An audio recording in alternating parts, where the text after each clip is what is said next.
ഉത്തർപ്രദേശിലെ മുഖ്യമന്ത്രി യോഗി ആദിത്യനാഥ് അദ്ദേഹത്തിന്റെ പേര് കേൾക്കുമ്പോൾ തന്നെ വിഘടനവാദികൾക്ക്, അത് ഇന്ത്യയിലെ അകത്തുള്ളതും പുറത്തുള്ളതും രണ്ട് വിഘടനവാദികൾക്കും ഈ പേര് കേൾക്കുമ്പോൾ ഒരു അലർജിയാണ്. അദ്ദേഹത്തെ മരണസ്വപ്നം കാണുന്നവരുണ്ട്, അദ്ദേഹത്തെ വധിക്കുമെന്ന് പറയുന്നവരുണ്ട്. ഇപ്പോൾ ഇതാ ഒരു ബംഗ്ലാദേശിൽ നിന്നുള്ള ഒരു കുടിയേറ്റക്കാരൻ പറയുകയാണ് ഇദ്ദേഹത്തിന്റെ തല വെട്ടുമെന്നാണ് പറയുന്നത്. എന്തായാലും പറഞ്ഞതേ ഓർമ്മയുള്ളൂ, ആളെ ഉത്തർപ്രദേശ് പോലീസ് പൊക്കിയിട്ടുണ്ട്. എന്തുകൊണ്ടായിരിക്കും അദ്ദേഹത്തിന് ഇത്രയും ഈ ഒരു ശത്രുക്കൾ ഉണ്ടാകാനുള്ള കാരണം?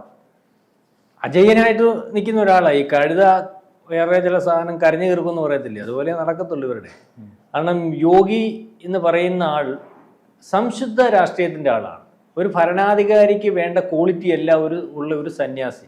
ഒരു സന്യാസി എന്ന് പറയുന്ന ആളുടെ ക്വാളിറ്റിയും ഒരു ഭരണാധികാരിയുടെ ക്വാളിറ്റിയും കൂടെ ഒന്നിച്ചു വരുമ്പോൾ ആ രാജ്യത്ത് സംഭവിക്കുന്ന കാര്യമാണ് ഇപ്പോൾ യു പി സംഭവിച്ചുകൊണ്ടിരിക്കുന്നത്. സന്യാസി എന്ന് പറഞ്ഞാൽ സർവ്വജ്ഞം ത്യജിക്കുന്ന ഒരു മനുഷ്യൻ. പിന്നെ ഒരു നല്ല ഭരണാധികാരി എന്ന് പറഞ്ഞാൽ എന്താണ് ഉദ്ദേശിക്കുന്നത്? ആ പ്രദേശത്തെ ജനങ്ങളുടെ താല്പര്യങ്ങൾക്കനുസരിച്ച് ഭരണം നടത്തുന്നതാണ്. ശരിക്കും പറഞ്ഞാൽ യോഗി അങ്ങനെ തന്നെ നടത്തുന്നത്. ചില വർഗീയവാദികൾ അദ്ദേഹത്തെ വർഗീയവാദിയും ചിത്രീകരിക്കുമ്പോഴും അദ്ദേഹം എടുക്കുന്ന നിലപാടുകൾ എല്ലാവർക്കും സമമായിട്ടുള്ള നിലപാടുകൾ എടുക്കുന്നു. അത് മുസ്ലിമിനായാലും ഹിന്ദുവിനായാലും എല്ലാവർക്കും ഒരേ നില. BJP-ക്കാരനായാലും കോൺഗ്രസ്, പ്രജകൾക്കെല്ലാം ഒരേപോലെ നീതി ലഭിക്കത്തക്ക രീതിയിൽ ഭരിക്കുന്ന ഒരാൾ തന്നെയാണ് യോഗി. എന്നെ തർക്കമില്ല, അത് ആഴത്തിൽ ഇറങ്ങി പരിശോധിച്ചാൽ മനസ്സിലാവും. പിന്നെ ചില താല്പര്യങ്ങൾ സംരക്ഷിക്കുന്നതിന് വേണ്ടി അദ്ദേഹത്തിന്റെ ഈ സംശുദ്ധ രാഷ്ട്രീയം തടസ്സം നിൽക്കുന്നുണ്ട്. ഈ UP എന്ന് പറയുമ്പോൾ ഓരോ രാഷ്ട്രീയക്കാരും അവരുടെ താല്പര്യങ്ങൾ, മാഫിയകളുടെ താല്പര്യങ്ങൾ ഒക്കെ സംരക്ഷിച്ചുകൊണ്ടിരുന്നത്. ഇതിനൊക്കെ വിലങ്ങുതടിയായി UP ഇപ്പം യോഗി വന്നതിന് ശേഷം. യോഗിയുടെ ഭരണം സാധാരണക്കാരിടയിലേക്ക് പടർന്നു കയറിക്കൊണ്ടിരിക്കുകയാണ്. അപ്പം അത് ഈ പറയുന്നത് പോലെ യോഗി എന്ന് പറയുന്ന ഒരു യുവ നേതാവ് തന്നെയാണ്. അദ്ദേഹത്തിന് പ്രായം എന്ന് പറഞ്ഞാൽ ഈ പറയുന്നത് പോലെ നമ്മുടെ ഇപ്പോഴത്തെ ഈ യുവ നേതാവ് എന്ന് പറയുന്ന രാഹുലിനെക്കാട്ടിലൊക്കെ 4-5 വയസ്സ് പുറകിലാണ്. അപ്പം അദ്ദേഹം അതിനെക്കാട്ടി പുറകില ഈ മനുഷ്യൻ. അപ്പം ഇദ്ദേഹത്തിന്റെ ഭരണവും അതുപോലെയാണ്. മാത്രമല്ല ആരുടെയും ഒരു കാര്യങ്ങളും ഒരാളുടെയും ഇൻഫ്ലുവൻസ് ഭരണത്തിനകത്ത് നടക്കുന്നില്ല. ആഭ്യന്തര വകുപ്പിനെ വളരെ കൃത്യമായിട്ട് ഉപയോഗിച്ച് മാഫിയ ഗ്യാങ്ങുകളെ മൊത്തം ഇല്ലായ്മ ചെയ്തുകൊണ്ടിരിക്കുക. അതുകൊണ്ട് തന്നെയാണ് പലവട്ടം ഏറ്റവും കൂടുതൽ ഇപ്പം ഈ പറയുന്ന ഭീകരവാദികളുടെ ഹിറ്റ് ലിസ്റ്റിലുള്ള ആളാ മോദി, അമിത്ഷായും യോഗിക്കൊക്കെ എന്ന് പറഞ്ഞാൽ കഴിഞ്ഞ പ്രാവശ്യം മഹാരാഷ്ട്ര തെരഞ്ഞെടുപ്പിന് മുമ്പേ വധഭീഷണി ഉണ്ടായിരുന്നു. അതുകൊണ്ട് വളരെ സ്പെഷ്യൽ ആയിട്ടുള്ള ഈ സുരക്ഷയുള്ള മുഖ്യമന്ത്രിമാരിൽ ഒരാളാണ്. ഇപ്പം തന്നെ കഴിഞ്ഞ ദിവസം ഏതോ ഒരു ചാനലിനകത്ത് അതിനകത്ത് അവന് അത്രയ്ക്കുള്ള വിവരമേ ഉള്ളൂ. ചാനലിനകത്തോടെ പരസ്യമായിട്ട് ഇദ്ദേഹത്തിൻ്റെ ബിസ്മി ചൊല്ലി, കാരണം ഇവിടെ ഈ എനിക്കൊന്ന് പെരുന്നാളിന് മൃഗങ്ങളെ കൊടുക്കുന്ന സമയത്ത് ബിസ്മി ചൊല്ലി വെള്ളം തെളിച്ച് അതുപോലെ ഇദ്ദേഹത്തിൻ്റെ തലവെട്ടി കളയുമെന്നാണ് പറഞ്ഞതേ അവന് ഓർമ്മയുള്ളൂ. അവനെ അന്നേരം തന്നെ നോയിഡ പോലീസ് അറസ്റ്റ് ചെയ്ത് കഴിഞ്ഞിട്ട് UP പോലീസിന് കൈമാറിയിട്ടുണ്ടെന്നാണ് കേൾക്കുന്നത്. ഏതായാലും ഇപ്പോൾ അവന് ലോകത്തിലെ ഏറ്റവും വലിയൊരു ഭീകരവാദിയുടെ അൽഖ്വയ്ദയുടെ ഭാഗമായിട്ടുള്ള ആളായിട്ട് വരും. നാളെ കാലത്ത് ഈ പറയുന്നത് പോലീസുകാരൻ്റെ കയ്യിൽ നിന്ന് വെട്ടിച്ചോടുകയോ എന്തുവായാലും അവൻ്റെ കാര്യം തീരുമാനമായി. കാരണം UP പോലീസിൻ്റെ കയ്യിൽ എത്തിച്ചേർന്നിട്ടുണ്ട് എന്നാണ് അറിയാൻ സാധിക്കുന്നത്. അങ്ങനെ വരുമ്പോഴത്തേന് അവൻ്റെ കാര്യത്തിൽ ഒരു തീരുമാനമായി. ഇനിയും ബംഗ്ലാദേശിലേക്കൊന്നും പോകേണ്ടി വരത്തില്ല. ഈ പെട്ടെന്ന് തന്നെ ഇവരുടെ താല്പര്യക്കാരനാക്കി അദ്ദേഹത്തിന് ഈ അങ്ങ് സ്വർഗത്തോട്ട് പെട്ടെന്ന് തന്നെ പാവം എന്നാണ് വിചാരിക്കുന്നത്. കാരണം മിക്കവാറും ഒരു ഈ പറയുന്ന പോലെ പോലീസ് ഏറ്റുമുട്ടലാണല്ലോ, ആവശ്യമില്ലാത്തവനെയൊക്കെ ഈ പോലീസിനെ ആക്രമിക്കാൻ ശ്രമിക്കുന്നത്. അത് തന്നെയാണ് നല്ലത്.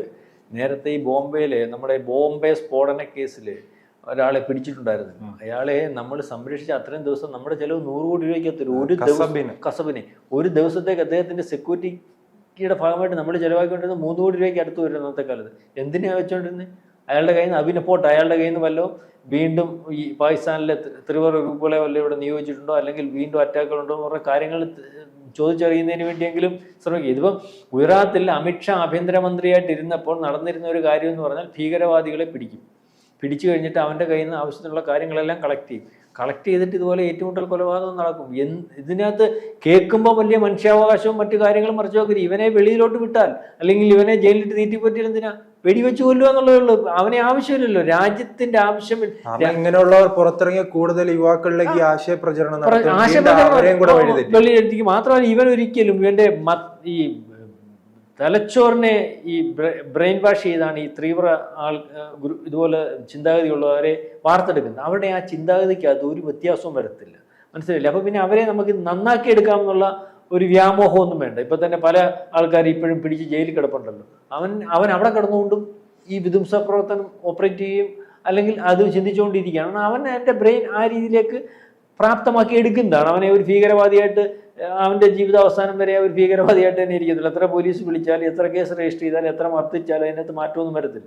പിന്നെ അവനെ പിടിച്ച് നമ്മൾ ഈ പട്ടാളക്കാരുടെ കയ്യിലായാലും നമ്മുടെ സംവിധാനങ്ങളുടെ കയ്യിലായിട്ടും കിട്ടിക്കഴിയുമ്പോൾ അവനിൽ കൂടിയിരുന്ന് വേറെ ഭീകരവാദികൾ ഈ നമ്മുടെ രാജ്യത്തിനെതിരെ കാര്യങ്ങൾ ഓപ്പറേറ്റ് ചെയ്തിട്ടുണ്ടോ, അല്ലെങ്കിൽ ഇതിൻ്റെ വ്യാപ്തി എത്രത്തോളം വലുതാണ്, എവിടൊക്കെയാണ് ഇവർ കാര്യങ്ങൾ ഓപ്പറേറ്റ് ചെയ്ത് അറിയാൻ വേണ്ടി ചോദ്യം ചെയ്യുകയും അല്ലെങ്കിൽ ചില സംവിധാനത്തിൽ കൂടി ചോദ്യം ചെയ്ത കാര്യങ്ങൾ കളക്ട് ചെയ്യാൻ നോക്കും.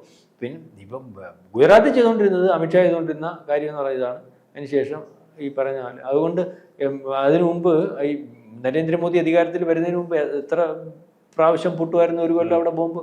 മാത്രമല്ല പാകിസ്ഥാനായിട്ട് ബോർഡർ എത്ര ഉണ്ട്, 10-56 കിലോമീറ്ററിൻ്റെ വ്യത്യാസമുള്ള ആ സംസ്ഥാനത്താണ് കൊള്ളാവുന്നവൻ നരേന്ദ്രമോദിയും ആഭ്യന്തരമന്ത്രി അമിത്ഷായുമായിട്ടിരുന്ന സമയത്ത് ഒരു കൊച്ചുവടക്കം പൊട്ടിയിട്ടില്ല.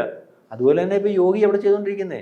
ഇപ്പൊ യോഗി എന്ന സംഭാൽ വിഷയത്തിനകത്ത് സംഭാൽ ചെന്ന് ഈ ഒരു വിഷയം എന്ന് പറഞ്ഞാൽ വിശാലമായ സംസ്ഥാനം, നമ്മൾ ഈ പറയുന്ന പ്രശ്നങ്ങൾ ഉണ്ടാകാതെ ആ വിഷയത്തിന് ആ പ്രദേശത്തെ വിഷയങ്ങളെ പറ്റി ആഴത്തിൽ അറിയാൻ പറ്റത്തില്ല.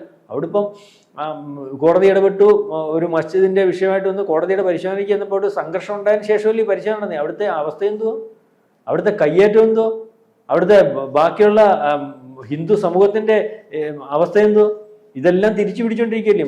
പ്രദേശം മൊത്തം കയ്യേറിയിരിക്കുകയാണ്. പ്രദേശം മൊത്തവും ഇസ്ലാമിസ്റ്റുകൾ, അതായത് ആ പ്രദേശത്ത് അവിടുത്തെ ആൾക്കാരല്ല നിയന്ത്രിക്കുന്നത്, ചില പ്രത്യേക ഗ്രൂപ്പുകൾ നിയന്ത്രിക്കുന്നു, സർക്കാരുകളെ കൊള്ളയടിക്കുന്നു, സർക്കാർ സംവിധാനങ്ങൾ മൊത്തം കൊള്ളയടിക്കുക.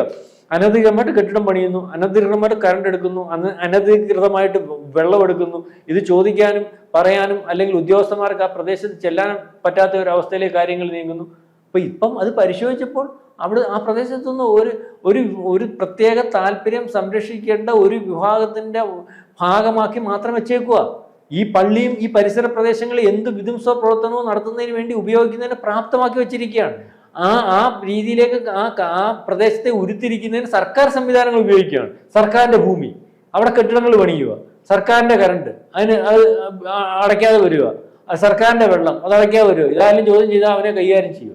ഈ രീതിയിലേക്ക് ഇന്ത്യയിലേ നടക്കുന്നേ, മനസ്സിലാവുന്നുണ്ടോ? അത് ആ പ്രദേശം കയ്യേറി വെച്ചേക്കുന്ന ഇതുപോലെ ഈ നോയിഡ ഇവനെ നോയിഡയെ പിടിച്ചില്ലേ, നോയിഡയെ പിടിച്ച് ഇവനെ പരിശോധിച്ച് പോകാനാരാ? ഇവൻ ബംഗ്ലാദേശിയാ, ഇവനെ എല്ലാം ഉണ്ട്, ഐഡന്റിറ്റി കാർഡുണ്ട്, തിരിച്ചറിയൽ കാർഡുണ്ട്, പാസ്പോർട്ട് ഉണ്ട്, ധാരാളം. ഈ പറയുന്ന പോലെ പശ്ചിമ ബംഗാളിൽ നിന്ന് ആണിതെല്ലാം സംവിധാനങ്ങൾ ഉരുത്തിരിച്ചു കൊടുക്കുന്ന ഒരു പ്രത്യേക വിഭാഗങ്ങൾ അവിടെ ഉണ്ട്. അവിടെ കയറുക, അവരെ ഇവിടുത്തെ വോട്ടർമാരാക്കുക, എന്നിട്ട് അത് CPM ഒരു കാലഘട്ടം ചെയ്തിട്ടുണ്ട്. അത് തന്നെ ഈ മമതാ ബാനർജി ഇപ്പോൾ ചെയ്തുകൊണ്ടിരിക്കുന്നത്. ബംഗ്ലാദേശിൽ നിന്നുള്ള ആൾക്കാർ അനധികൃതമായിട്ട് കയറുന്ന ക്രിമിനൽസും മറ്റ് ആൾക്കാരെയൊക്കെ ഇതുപോലെ ID കാർഡ് കൊടുത്ത് ഇന്ത്യയിൽ സജ്ജമാക്കുക. ഈ പറയുന്നത് പോലെ അനധികൃത കുടിയേറ്റക്കാർ വളരെ കൂടുതലായിട്ട് ഇവിടെ ഉണ്ട്. ഇതേ സ്വഭാവമുള്ള ആൾക്കാർ എത്രത്തോളം ഉണ്ടെന്നുള്ള കാര്യത്തെപ്പറ്റി ഗവൺമെന്റ് അറിയാൻ പറ്റുന്നില്ലല്ലോ. ഇപ്പൊ ഇവൻ ഇവിടുത്തെ സംവിധാനത്തെ പറ്റിയും അല്ലെങ്കിൽ ഈ വാർത്തയ്ക്കകത്തൂടെ പറഞ്ഞാൽ അജ്ഞതയുള്ളവനാ, അതിൽ എത്രത്തോളം വ്യാപ്തി വരുമെന്നും കൊണ്ടുപോകുന്നു അറിയാത്തവണ ഇവനീ പറഞ്ഞു. ഇത് അറിയാവുന്ന എത്രയോ പേര് യോഗിയുടെയും മോദിയുടെയും അല്ലയുടെ ഇന്ത്യയുടെയും നാശത്തിന് ഒരവസരം കിട്ടുമ്പോൾ അറ്റാക്ക് ചെയ്യുന്നതിന് വേണ്ടി സന്നാഹവും സജ്ജവുമായിട്ട് ഇരിക്കുന്നുണ്ടാവും. അത് വളരെ ഇപ്പം ബംഗ്ലാദേശിലെ വിഷയം വന്നപ്പോൾ ഇന്ത്യ വളരെ ദീർഘമായിട്ട് ഓരോ സംസ്ഥാനത്തിനും അതുകൊണ്ടാണ് ഈ റിപ്പോർട്ട് കൊടുത്തിരിക്കുന്നത്. ബംഗ്ലാദേശികളെ തിരിച്ചറിയുക, അനധികൃത കുടിയേറ്റക്കാരെ തിരിച്ചറിയുക, അവരുടെ മോട്ടീവ് എന്താണെന്ന് തിരിച്ചറിയുക, അവരെ നിരീക്ഷിക്കുക. ഒരു സുപ്രഭാതത്തിൽ ബംഗ്ലാദേശിൽ ഒരു കലാപത്തിന് അവിടെ നിന്ന് ആഹ്വാനം ചെയ്താൽ ഇവിടെ കലാപം ഉണ്ടാക്കാൻ പ്രാപ്തമാകത്തക്കോണമുള്ള ബംഗ്ലാദേശികൾ എത്രത്തോളം ഉണ്ടെന്ന് വളരെ കൃത്യമായിട്ട് നിരീക്ഷിച്ചു കൊണ്ടിരിക്കാൻ എല്ലാ സംസ്ഥാനങ്ങളിലും രഹസ്യാന്വേഷണ റിപ്പോർട്ട് കൊടുത്തിരിക്കുകയാണ്. അതുകൊണ്ട് തന്നെയാണ് കഴിഞ്ഞ ദിവസം ഡൽഹിയിൽ ലഫ്റ്റനന്റ് ഗവർണർ അവിടെ വളരെ പെട്ടെന്ന് തന്നെ ബംഗ്ലാദേശ് കുടിയേറ്റക്കാരെ പരിശോധിക്കാനും അതിനകത്ത് ബംഗ്ലാദേശികൾ എത്ര പേരുണ്ടെന്ന് പരിശോധിക്കാനും കുടിയേറ്റ സർട്ടിഫിക്കറ്റ് എത്ര പേരുണ്ടെന്ന് പരിശോധിക്കാനും അവരെ തിരിച്ചറിയാൻ ഇല്ലാത്തവനെ പിടിക്കാനും ഒക്കെ പറഞ്ഞത്. അത് നിസ്സാരമായിട്ടുള്ള സംഭവമല്ല.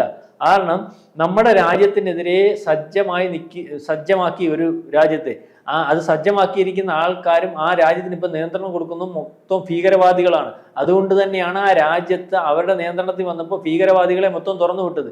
ഈ ഭീകരവാദികളെ മൊത്തവും അല്ലെങ്കിൽ അവരുടെ ഉദ്ദേശവും എന്തായിരുന്നു? ഇന്ത്യക്കെതിരെ പറയുക, ഇന്ത്യക്കെതിരെ നീങ്ങുക, ഇന്ത്യയെ നശിപ്പിക്കുക. അപ്പൊ അവരെല്ലാം ബംഗ്ലാദേശിൽ ഇപ്പൊ സജ്ജമായിട്ട് നിൽക്കുക, അല്ലെങ്കിൽ അവരെല്ലാം അതിന് തയ്യാറായി നിൽക്കുക. ആ മോട്ടീവായിട്ട് ഇവിടെ കയറിയിട്ടുള്ള എത്രയോ പേരുണ്ടെന്ന് അറിയത്തില്ലല്ലോ. അതിന് ബംഗ്ലാദേശികൾ എന്തായാലും കുടിയേറ്റക്കാരുണ്ട്, അറിയാവുന്ന പേര് 2 ആൾക്കാർ തന്നെ 2 കോടി 2.5 കോടിക്കകത്തുണ്ട്, അറിയാൻ വയ്യാത്ത എത്ര പേരുണ്ടെന്ന് അറിയത്തില്ല. അപ്പോൾ അവരെ കൊണ്ട് വേണമെങ്കിൽ ഒരു കലാപം ഉരുത്തിരിക്കാൻ പ്രാപ്തമായിട്ടുള്ള ആൾക്കാർ എത്രത്തോളം ഉണ്ടെന്ന് മനസ്സിലാക്കുന്നതിന് വേണ്ടിയാണ് ഇപ്പോൾ ഈ ഇടപെടൽ നടത്തിയിട്ടുണ്ട്. ഏതായാലും ഈ ഷേഖ് അത്തർ അല്ലേ, അവന്റെ കാര്യത്തിൽ തീരുമാനമായി. ഇതുപോലെ കണ്ടമാനം ഷേഖ് അത്തറുകൾ ഇന്ത്യയിലുടനീളമുണ്ട്, നിരീക്ഷിച്ചുകൊണ്ടിരിക്കുകയാണ്. ഏറ്റവും പ്രധാനപ്പെട്ട കേരളത്തിലുണ്ട്. കേരളത്തിൽ നമ്മൾ ഈ പറയുന്ന സ്ഥലങ്ങളുണ്ടല്ലോ, ഈ പെരുമ്പാവൂർ ഇതിന്റെ ഒരു കേന്ദ്രമാണ്. ഈ ഇടയ്ക്കും ഒരുത്തനെ വന്ന് അവിടുന്ന് പിടിച്ചോണ്ട് പോയി. കാരണം വളരെ കൂടുതലായിട്ട് ഇടയ്ക്ക് 2 ദിവസം മുൻപ് കാഞ്ഞങ്ങാടിയിൽ നിന്ന് പിടിച്ചു. അത് ബംഗ്ലാദേശിൽ നിന്ന് വന്ന ഭീകരൻ എത്ര കാലം കൊണ്ട് ഇവിടെ, നേരത്തെ പാറമടയിൽ നിന്ന് പിടിച്ചിട്ടുണ്ട്, അറിയോ? ഇതുപോലെ കണ്ടമാനം ഭീകരർ ഇവിടെ കയറിയിട്ടുണ്ട്. അവിടെ ഈ ഇവിടെ എന്തായാലും കേരളം ഒരു സേഫ് സോണാ. ഹസീനയുടെ സമയത്ത് അവിടെ ഇതുപോലെ തീവ്രവാദി തെരഞ്ഞുകൊണ്ടിരുന്നപ്പോൾ അവിടെ നിന്ന് ചാടിയിട്ട് ഇവിടെ കയറി ഇപ്പോഴും സേഫായിട്ട് താമസിക്കുന്ന പല ആൾക്കാരുണ്ട്, തെരഞ്ഞുകൊണ്ടിരിക്കുകയാണ്. ഇതിനകത്ത് നമ്മൾ വളരെ രഹസ്യാന്വേഷണ വിഭാഗം തിരക്കൊണ്ടിരിക്കുന്നതിൽ നമ്മൾ പരസ്യമായിട്ട് അറിയുന്ന പറഞ്ഞാൽ രാജ്യത്ത് ഭീതി പരത്തുകയും പ്രശ്നങ്ങൾ ഉണ്ടാകാതിരിക്കും. ഇത് കണ്ടമാനം ആൾക്കാർ ഇവിടെ ഉണ്ട്. അതുകൊണ്ട് ഇന്ത്യ പോലുള്ള രാജ്യമായതുകൊണ്ടും എത്ര സേഫാണെങ്കിൽ പറഞ്ഞും പ്രശ്നങ്ങൾ ഉണ്ടാക്കാൻ പറ്റുമല്ലോ. ഈ ചാവേറുകളായി കഴിഞ്ഞാൽ എന്ത് ചെയ്യാം, പല പ്രദേശങ്ങളിൽ നിന്നാൽ. കാരണം ഇന്ത്യ ഈ മറ്റ് സംസ്ഥാനങ്ങളുടെ അത്രയും ഈ നിരീക്ഷണം നമ്മുടെ അല്ലെങ്കിൽ കേരളത്തിൽ കുറവാണ്. നമ്മൾ വിചാരിക്കും നമ്മളുടെ ഇവിടെ കുഴപ്പമില്ലെന്ന്. പക്ഷെ ഏറ്റവും കുഴപ്പത്തിൽ നിൽക്കുന്ന സ്ഥലം ഇവിടെ. ഏറ്റവും കൂടുതൽ ഇതുമാതിരി ഭീകരന്മാരുടെ സ്ലീപ്പർ സെല്ലുകളുള്ള സ്ഥലമായിട്ട് കേരളം മാറിയിട്ടുണ്ട്. അവർ പിന്നെ ഇവിടെ നിന്ന് ഒരു അറ്റംപ്റ്റിന് തയ്യാറാവാത്തത് നാളെ കാലത്തെ അവരുടെ നിലനിൽപ്പിനും അല്ലെങ്കിൽ ഇതുപോലെ സേഫായിട്ട് നിന്നിട്ട് കാര്യങ്ങൾ ഓപ്പറേറ്റ് ചെയ്യുന്നതിനും ഉള്ള ഒരു സംസ്ഥാനത്തെ ഉപയോഗിക്കാൻ പറ്റാത്തതുകൊണ്ടാണ് ആദ്യമേ അല്ലെങ്കിൽ വളരെ കാലം കൊണ്ട് അറ്റാക്ക് ചെയ്യാതെ ഇവിടുന്ന് കാര്യങ്ങൾ ഓപ്പറേറ്റ് ചെയ്ത് വെളിയിലോട്ട് പോകുന്ന ഒരവസ്ഥ ഉണ്ടാകും. അതുകൊണ്ടാണ് ലോകത്ത് എവിടെ ഭീകരനെ പിടിച്ചാലും അവൻ്റെ പേര് കേരളത്തിലോട്ടാണ് വരുന്നത്. ശ്രദ്ധിച്ചിട്ടില്ലേ? എവിടെ പിടിച്ചാലും IS കാരൻ കൊന്നാലും അല്ലെങ്കിൽ ബംഗ്ലാദേശിൽ പിടിച്ചാലും യമനിൽ പിടിച്ചാലും സിറിയയിൽ പിടിച്ചാലും എവിടെ പിടിച്ചാലും അവസാനം തിരക്ക് വരുമ്പോൾ നമ്മുടെ മലപ്പുറത്തോ കോഴിക്കോട്ടോ കണ്ണൂരോ വരുന്ന ഒരവസ്ഥയുണ്ട്. അപ്പോൾ അതേ രീതിയിൽ ഭീകരമായിട്ട് നിൽക്കുന്ന ഒരവസ്ഥ ഇവിടെയുണ്ട്. അതിന് ചില സംഘടിത വോട്ടുകളെ ഭയന്ന് ഇതിനെയെല്ലാം മറച്ചു പിടിക്കുകയും അല്ലെങ്കിൽ സംരക്ഷിക്കുകയും ചെയ്യുന്ന ഒരു സംവിധാനമാണ് ഇടതുപക്ഷമായാലും വലതുപക്ഷമായാലും ഈ പറയുന്ന മറ്റ് കേരള കോൺഗ്രസ് ആയാലും മുസ്ലിം ലീഗ് ആയാലും എല്ലാവരും ചെയ്തുകൊണ്ടിരിക്കുന്നത്. ഏതായാലും യോഗി ആദിത്യനാഥിനെ കുറെ കാലം കൊണ്ട് ടാർഗറ്റ് ചെയ്യുന്നുണ്ട്. യോഗി ആദിത്യനാഥിനെയല്ല, മോദിയും അമിത്ഷായൊക്കെ ടാർഗറ്റ്, യോഗി ആദിത്യനാഥിനെ ടാർഗറ്റ് ചെയ്യുന്നതിൻ്റെ കാര്യം എന്ന് പറഞ്ഞാൽ അയാളുടെ പൊളിറ്റിക്സ് ഇവന്മാരുടെ എല്ലാം അന്ത്യത്തിലേക്കുള്ള പൊളിറ്റിക്സാണ്. അയാൾ ഒരു കൃത്യമായ ഭരണാധികാരിയാണ്, അയാൾ കൃത്യമായ മാഫിയ വിരോധിയാണ്, അയാൾ കൃത്യമായ ഭീകര വിരുദ്ധനാണ്. അയാളുടെ ഭരണം ഇവർക്കിടെ താല്പര്യങ്ങൾ സംരക്ഷിക്കുന്നതിന് ഗുണം ചെയ്യില്ല. അതുകൊണ്ടാണ് അദ്ദേഹത്തിനെതിരെ ഒരവസരം കിട്ടിയാൽ അദ്ദേഹത്തെ വധിക്കുമെന്ന് പറയുന്നത്. ഇവൻ പറഞ്ഞ കാര്യം ഇതുപോലെ ഈ താല്പര്യമായിട്ട് കണ്ടമാനം ആൾക്കാർ വളരെ കാലം കൊണ്ട് ഇതിൻ്റെ പുറകിൽ നിൽക്കുന്നുണ്ട്. ഇവൻ പൊട്ടനായതുകൊണ്ടും അത്രയ്ക്ക് ബോധ്യമില്ലാത്തവനായതുകൊണ്ടും അതങ്ങ് പരസ്യമായിട്ട് പറഞ്ഞതേ ഉള്ളൂ. യോഗിയുടെ കാര്യത്തിൽ ഇത്തരത്തിൽ തീരുമാനമുണ്ടെന്ന് നമുക്ക് കേന്ദ്ര ഗവൺമെൻറ് അറിയും. അതുകൊണ്ട് തന്നെയാണ് അദ്ദേഹത്തിന് ഏറ്റവും കൂടുതൽ സംരക്ഷണമുള്ള മുഖ്യമന്ത്രിമാരുടെ കൂട്ടത്തിൽ യോഗി ആദിത്യനാഥ് ഇന്ത്യയിലെ മുഖ്യമന്ത്രിയായിട്ട് മാറുകയും അദ്ദേഹത്തിന് ആ രീതിയിലുള്ള സെക്യൂരിറ്റി കൊടുത്തിരിക്കുകയും ചെയ്തു. കൂടുതൽ വാർത്തകളും വിശേഷങ്ങളും നിങ്ങളിലേക്ക് എത്താൻ ABC മലയാളം സബ്സ്ക്രൈബ് ചെയ്യുക, ബെൽ ബട്ടണും അമർത്തുക.